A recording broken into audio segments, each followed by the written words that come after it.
Hi, I'm Ashley from sellmycomicbooks.com. You're welcome to a brand new series called This or That. If you've really dreamed of owning that big key issue like Incredible Hulk 181 or New Mutants 98, and you're about to pull the trigger on a big dollar book, I want to turn your head a little bit and make you consider some alternatives to those big investments. So let's start with Incredible Hulk 181. If you're considering an Incredible Hulk 181 in CGC 9.4 condition, that's a hefty book. It's going to cost you about $5,000. For the same price, more or less, you can get an Incredible Hulk 181 in 9.2 CGC case, but also you can buy an Incredible Hulk 180 in 9.4. Wolverine's first appearance was actually Incredible Hulk 180. And a lot of collectors now can't afford a decent copy of a 181, so they're turning to 180 as an alternative example. Now, if you snap up an Incredible Hulk 180 in 9.6 and an Incredible Hulk 181 in 9.2, you'll spend a little bit less than the cost of a 9.4. You'll have two books, both of Wolverine's appearances, first cameo and first true appearance, and you've got two chances to improve your investment rather than just one. So we think that's a pretty good tip. Next, everybody's favorite. This is a very controversial this or that. This is a choice, a straight choice for roughly the same price between a New Mutants 98 in 9.8 or an Avengers #1 in 1.8.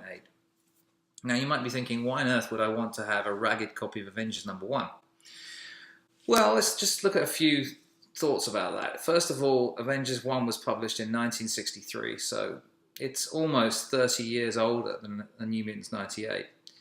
Now, you might think it's somehow special to own a 9.8 of New Mutants 98, but in fact, there are over 2,400 examples graded in 9.8. It is very common. This book was a warehouse book. It's just been pressed into holders time and time again because of the demand. Definitely agree that Deadpool is a huge character in the Marvel Cinematic Universe, and he's going to be bigger in the future, but come on, this is Avengers 1. And if you shop well and you look around, you will find a nice looking 1.8 and it will cost you exactly the same. And you will own an Avengers 1 while the other guys will own yet another New Mutants 98 in 9.8. We already saw the value of New Mutants 98 dropping after the movie came out. So those years of pent up speculation ended, the bubble burst a little bit. Now the prices have come back since they've announced the sequel. But I really think you can't go wrong with Marvel Mega Keys from the 1960s, especially at the same price. Next on our list of this or that is an Amazing Spider-Man 300, which of course everyone knows is the first appearance of Venom. Venom, already having starred in as a sort of sub-villain in a Tobey Maguire movie, is now coming back to feature in a standalone movie. So there's a lot of speculation on this book. Prices of CGC 9.8s have actually exceeded $2,000 this year. But we're going to say that the price is around $2,000. Yes, it's nice to have a 9.8 of a modern key issue like Amazing Spider-Man 300.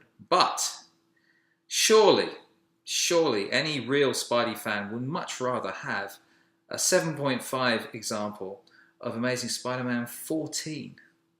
Amazing Spider-Man 14 is something like 25 years older. It is ultra cool. It's still a huge villain, the Green Goblin. It even features the Incredible Hulk on the cover and in the story. And a 7.5 is way above average for ASM 14. So for the same amount of money, you're getting a much cooler book that has arguably much more historical value in the Spidey universe. And there are less of them around. They, like those Amazing Spider-Man 300s come into our office every week, but we rarely see ASM 14 in nice shape. Let's switch over to the DC universe for a minute and talk about the first appearance of Harley Quinn, which as everyone knows is Batman Adventures 12. Another book that has heated up and then cooled off as the Suicide Squad movie came and went, and Harley Quinn fever really struck.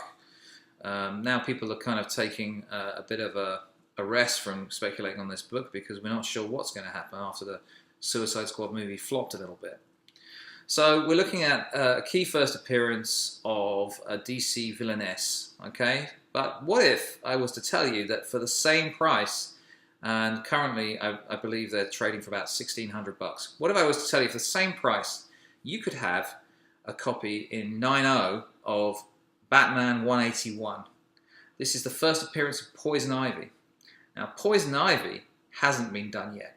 Poison Ivy, there's strong speculation that she's going to appear in a future movie treatment as a villain.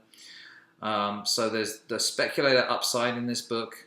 There's the fact that it's very scarce in high grade because of that bright red cover, and the fact that there was a poster in the center that's often missing.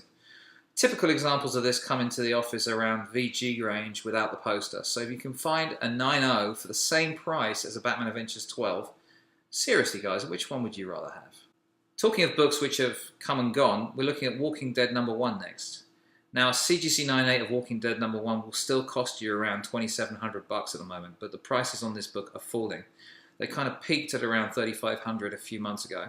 Usually what happens with The Walking Dead is when the new season starts or is signed, there's speculation as sort of non-fans come rushing into the market to snap up copies of #1. And now we're in a lull, of course, and so the book's falling. And plus, some of the recent Walking Dead seasons have not been well received, and perhaps there's thought that it might be dying off finally. Anyway, all that to say, it's still at $2,700. What else can you get for $2,700? Well, we looked around and we figured that we'd keep it independent. And we went with Teenage Mutant Ninja Turtles #1 in first print. You can get a 7.0 for the same price as Walking Dead 1. This is a book that is definitely rarer. There were talk that it was only 2,500 copies of the first printing produced, and it's scarce in any grade. We think 7.0 is pretty decent for this book, although it is a black cover and it will show, at that grade, it's going to show some spine stress or maybe a little crease or something. But still, it's so much more special than The Walking Dead #1, and we think it's got lots more upside. I'm going to get controversial now. We're going to go back to Spider-Man. And everybody knows that Amazing Fantasy 15 is the first appearance of Spider-Man. Now, the crazy prices we're seeing on this book just prove how enduring Spider-Man is as a character. And if you want to get into this book and you've kept saying to yourself, well, the price can't keep going up, the price can't keep going up. Well, you were wrong about that. And now a 0.5 CGC example is going to cost you about $5,000. At this point, I think common sense should really kick in. Do you really want a copy of Amazing Fantasy 15 that looks like someone wiped their bum on it? Or do you want to put the same amount of money into a really decent VG copy of Amazing Spider-Man 1? Don't forget that Amazing Spider-Man 1 is the second appearance of Spider-Man. It's his first solo comic book and the first of his series. In fact, not just the first of his series, but the first of the world's most collected series. This book is not going to go anywhere except up. We're seeing prices rise as people are priced out of AF-15s, and I think that for the same amount of money, you're going to end up with a book that you're going to really be proud of looking at. A typical 0.5, they're usually shredded, they usually have tape, they usually have pieces missing, they often have writing on the cover. The one I picked out as an example is 2 big chunks missing from the front cover and a big stain on the front cover. I mean, do you really want this to be your best Spider-Man book? I'd much rather have the decent looking 4.0 of ASM 1 any day.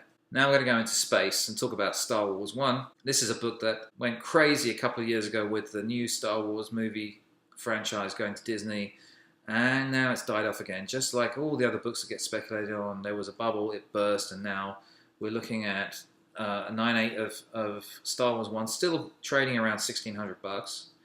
But for the same price, you can have a book that's much scarcer, 10 years older, Silver Surfer #1. This book typically shows up in VG. Often the spine's pretty damaged, often there's creasing on the front cover. It's a big, thick book that probably just got mistreated. So an 8.5 will cost you about the same as a Star Wars 1 in 9.8, and we think that for bang for buck and potential for future resale, the Silver Surfer 1 is definitely the way to go.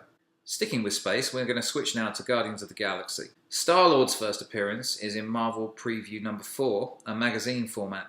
And this book, when he was first announced, the Guardians of the Galaxy movie was first announced, this book went crazy. It had formerly been sitting in dollar bins, and suddenly people were like scrambling trying to find high-grade copies of it and send them into CGC. Now things have cooled off on this book.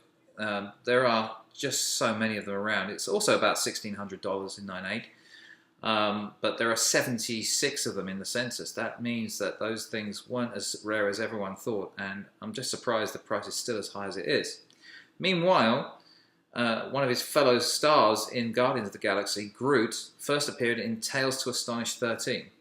Now this is a scarce book. We rarely see this book in collections. We get loads of collections every month, and this book comes in maybe once every 2 or 3 months, and it's usually a dog.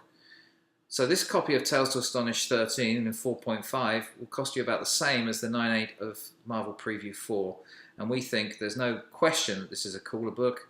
We don't think there's any question that this has got more upside, because Disney are talking about having Groot in standalone movies and other projects, and Groot is just cool. I am Groot. I mean, how cool is that? Mutant fans, prick up your ears. If you've been saving up to buy a copy of X-Men 94 in 9.6 condition, prepare for a little shock. We priced an X-Men #1 in 4.5 at exactly the same price as a 9.6 and number 94, $3,500. Yeah, X-Men 94 is really important. Yeah, it's rare and high grade, and yeah, it would be cool to own one, but it's not special. It's not special to own a high grade Bronze Age book, really. There are lots of them around. It's just a question of having a big enough wallet. Whereas an X-Men #1 is the first appearance of the X-Men, the origin, a 1960s mega key issue, and people are just going to sit up and take notice when they see this. They're just going to say, wow, you've got an X-Men #1. And it's not a dog. You know, you can find a really low-grade X-Men #1 for a few $100s if you look around. Maybe around about $1,000, but it's going to be a really rough copy. This, for the same price as the X-Men 94/96, is a nice, clean VG Plus copy that you're going to really have pride of ownership in. And finally, we're going to talk about Amazing Spider-Man 129, the first appearance of the Punisher. This book is on fire at the moment, and all grades are rising, which means you don't have to own a 9.8 of this book to make money on it. In fact, often there's price resistance at high grade on books like Amazing Spider-Man 129, because not everyone can afford them. So when you come to sell, you might sit on your book longer, and it might take longer to sell it and find a new owner for it if you want to. So for the price of a 9.8, which are quite scarce, there are a few dozen of them in the census. For the price of a 9.8, which is around $9,600, you can step down a few grades and have an Amazing Spider-Man 129 in 9.2, and have enough money left over to buy a copy of Amazing Spider-Man 50 in 9.4. Now, while it's kind of cool to have an Amazing Spider-Man 129 in high grade, it's undeniably cool to have a copy of Amazing Spider-Man 50. It's got that bright cherry red cover that's extremely hard to find in high grade. And it's also the first appearance of the Kingpin, who is no doubt a huge villain in the Marvel Universe, and already appearing in a Daredevil TV show, and who knows, maybe a movie in the near future. I hope you enjoyed the first This or That. Coming soon is a This or That on how to choose the grade of the comic book you want to buy, and why would you want to own such a rough-looking copy of a book when you could push the boat out a little bit further and afford something you'd actually be proud of owning. If you like This or That, please subscribe, please share this video everywhere and anywhere, and please write to me with any questions or comments you might have. Look forward to reading your comments or emails. Thanks a lot, and until next time, This or That.